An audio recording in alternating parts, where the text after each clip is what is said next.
Ok, Rabotai. Avant de commencer,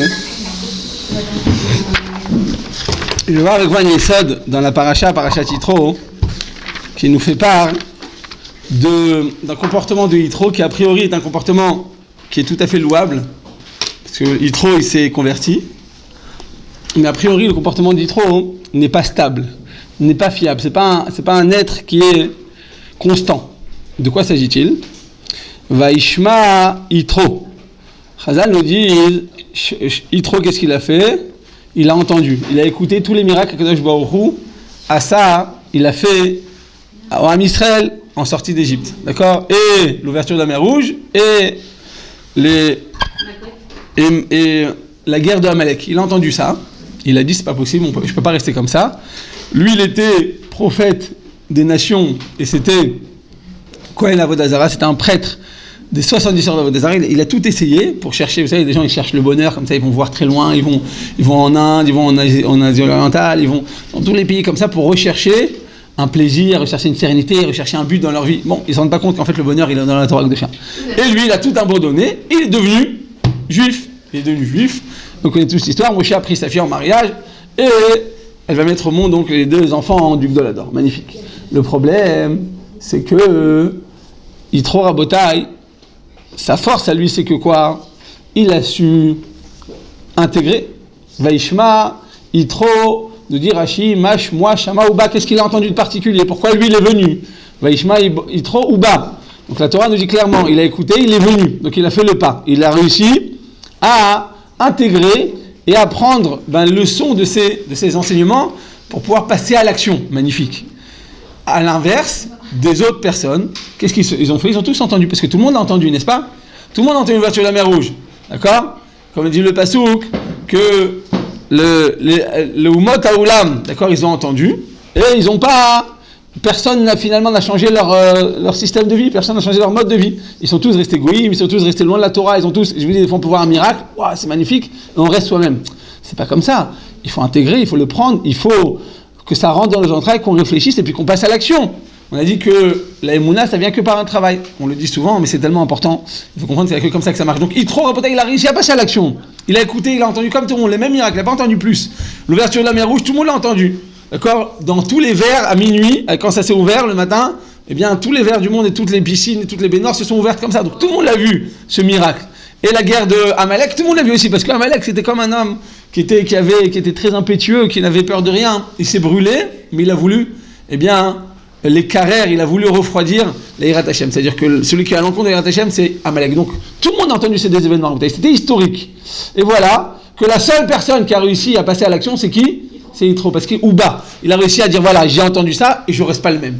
Quand je vois des choses, Rabotai, je vais à un shiur, j'entends des choses, il faut que je passe à l'action, il ne faut pas rester dormir debout.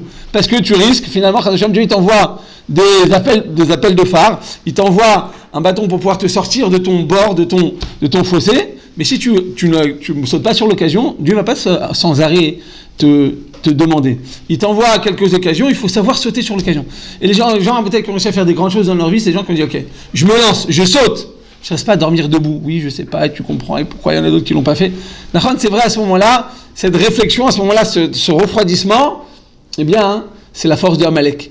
Nous, on doit savoir comprendre les choses, bien réfléchir, mais quand tu comprends que tu vas pouvoir l'assimiler, bien à ce moment-là, tu passes à l'action. C'est ce qu'a fait Yitro. Donc d'un côté, c'est un homme extraordinaire. C'est l'exemple de la personne, donc du guerre parfait, du guerre tzedek, de ce fameux personnes qui sont converties. Mais d'un autre côté, Rabotai, on voit que ce même Yitro, Rabotai, il a des attitudes qui sont contradictoires. C'est-à-dire quoi? Parce que c'est pas un homme qui est stable. De la même manière qu'il est venu, donc sur un coup de tête, on va dire, n'est-ce pas? Et c'est bien, et ça on doit le retenir pour nous.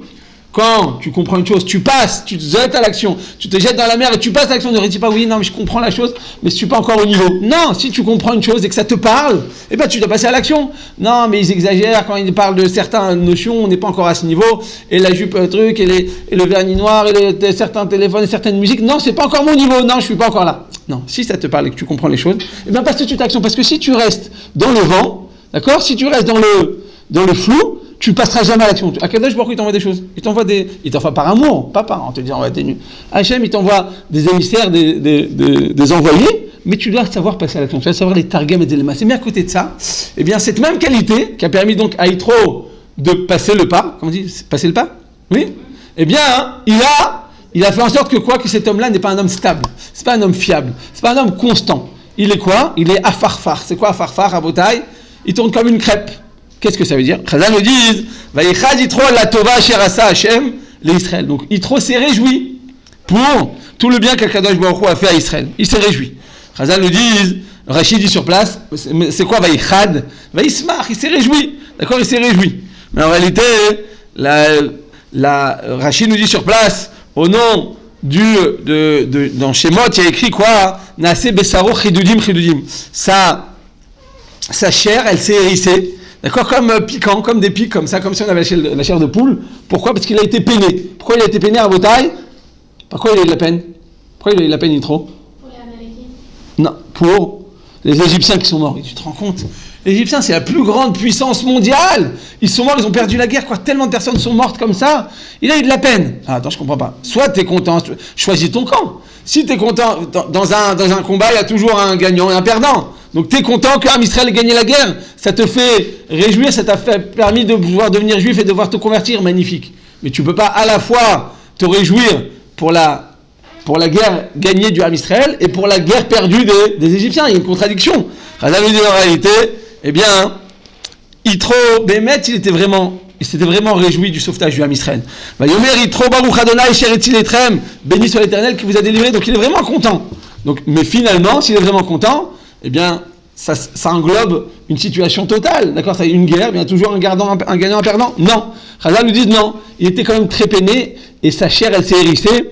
Pourquoi? Parce qu'il a dit on a perdu tout un peuple dans la mer Rouge. Il a eu de la peine à Rabotai. C'est-à-dire que finalement, cet homme-là, c'est vrai qu'il est passé à l'action, mais d'un autre côté, il avait une attitude qui était contradictoire. Il n'a pas su, eh bien, garder sa stabilité. Tu dois utiliser la voûte pour monter, mais une fois que tu as monté, tu dois tenir la position. Et ça, c'est dur à Rabotai. Ça, c'est une avoda qui demande beaucoup de recul. Pourquoi? Parce que là, il faut de la sagesse, il faut de la remise en question, il faut de la maturité. Tu as sauté sur l'occasion, maintenant il faut tenir la position, ça c'est beaucoup plus difficile. Mia Alebehar Hashem nous dit, Mirtav Eliyahu, le Rav Eliyahu Dessler, Mia Alebehar Hashem ou Mia Kumbim comme Kocho. Qui va monter sur la montagne de Dieu? C'est le premier niveau. Deuxième niveau supérieur, quoi? Ou Mia Kumbim comme Kocho. Qui va tenir là-bas? Parce que des fois, on a dit, on a là avec la voûte, on entend un truc, ouais, c'est magnifique, tout. Mais j'ai mon cœur qui s'élève, mais bon, ça va. Je retombe. Donc tu es monté pour retomber. Donc ça vaut pas le coup. C'est déjà bien d'être monté, d'accord? Parce qu'il y en a que même le premier appel, ils en font pas cas. Donc c'est déjà, ça veut dire que tu as un cœur qui est sensible, c'est magnifique. Mais tu dois maintenant tenir ta position.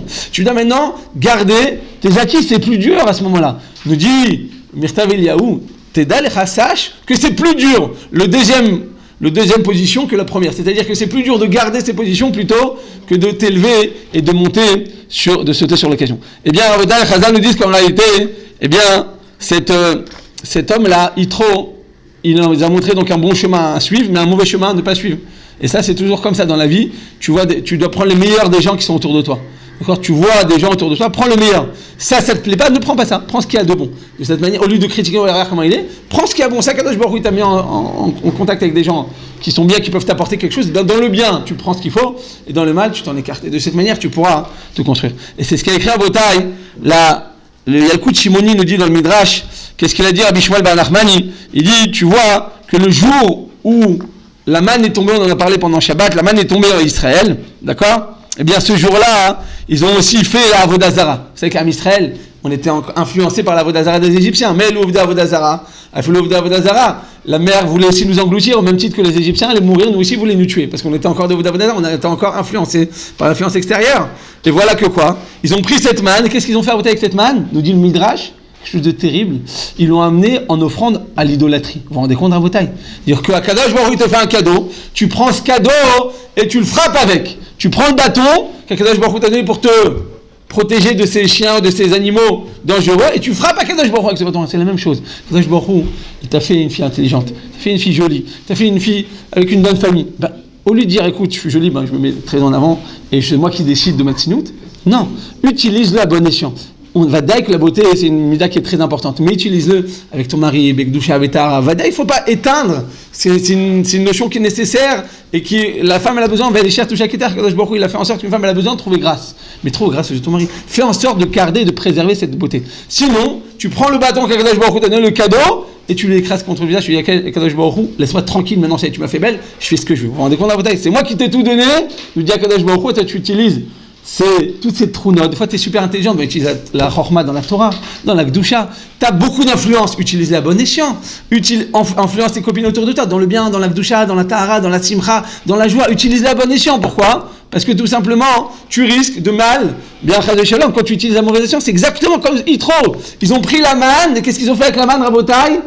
Ils en ont fait la Vodazara. Vous dire, mais c'est incroyable, c'est invraisemblable de faire ça. Effectivement, c'est invraisemblable, mais finalement, nous aussi, à Rabotai, des fois on adopte un tel comportement. Donc on voit à Rabotai que nous dit le Rav Shmuel Levitz, c'est un grand yesod, il revient très souvent dans plein de parashat, il nous ramène ce yesod, à Or vers Rocher chez Adam. Il y a dans le cœur de l'homme, il y a l'obscurité, il y a la lumière, mais ils sont en même temps. Le problème, c'est que des fois ça va, donc on monte. Des fois ça va pas, on descend. Mais le problème qu'on a, nous dirait Rabbi Shmuel Levitz, c'est son chidouche, et il amène plein de preuves à ça, c'est que le Or et le Rocher, mais Shamshim Bir Bouvia, Beotozman, c'est-à-dire que le bien et le mal, le côté obscur et la lumière qui est en nous à Rabotai, ils vont agir au même instant dans le Ben Adam, dans le cœur de l'homme. C'est-à-dire que tu peux avoir une volonté de faire la volonté de Kadosh Baruch Hu, mais avec ça, tu vas utiliser la mauvaise action. Donc c'est ce qu'ils ont fait, ils ont pris la manne, ils ont remercié Hachem, et qu'est-ce qu'ils ont fait après avec ça ? Ils l'ont offert à Avodazar. Vous allez dire, mais c'est quelque chose d'invraisemblable. C'est vrai, mais nous aussi, on a ce comportement. C'est pour ça qu'on doit, comme on a appris de Yitro, donc savoir sauter sur l'occasion, c'est une chose,